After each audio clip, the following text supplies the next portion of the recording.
Magandang araw mga kaibigan, panibagong topic tayo for today's video pero bago yan mag-subscribe ka na at mag-follow para updated ka kapag may panibago tayong upload dito. Kaya pala nakapasok yung babae dito sa Pilipinas dahil kay Digong? Sugar daddy niya yata yan si Digong, ha ha ha ha ha. Mayor Alice Guo umaming tinulungan ni Digong para mahalal? And yung nanay ninyo? Hindi ko po nakasama po yung nanay ko pong lumaki po. Noon, ano po yung trabaho ng inyong ama? Negosyante po, Your Honor. Tinulungan din ako sa pagkakandidato noong 2022. Ng mga kaibigan, tinulungan din ako ng mga previous administration din po niya. Kunwari pa di magkakilala, oh haha, nauna pa silang mag-picture-picture.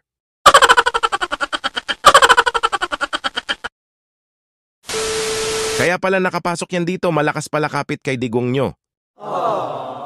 Sugar daddy niya yata yan si Digong, ha ha ha ha ha. Ako po ay isang Filipino at hindi po ako spy. Ko po ay si Amelia Lial po. So, sino nagpalaki sa'yo?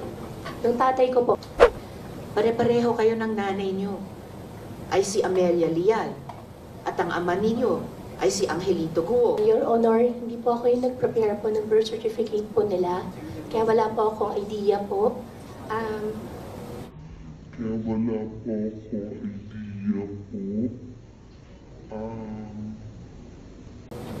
Natanong ko rin po sa tatay ko po, after po nung last Senate hearing po, tinanong ko po sa kanya kung kapatid ko po ba yung dalawa, and he said yes po.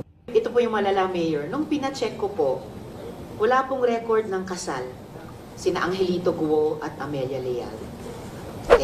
Walang birth record at all sina Angelito Guo at Amelia Lial. Your Honor, wala pong pogo business at hindi po ako yung nagpatayo. Sa akin lang po is only yung property po, yung lupa lang po. Wala ka asawa? Wala po. Boyfriend? Wala po.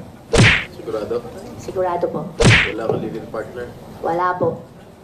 Yung live-in partner mo, nagmamanage ng POGO operations mo sa Bamban? Hindi po. Sigurado ka? Sigurado po ako.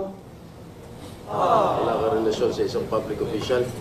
Wala po. At yun na nga ang topic natin sa video na ito. Ikaw na nanonood ngayon, anong masasabi mo? Comments mo na dyan sa baba.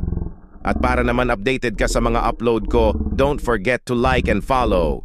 Hanggang dito na lang.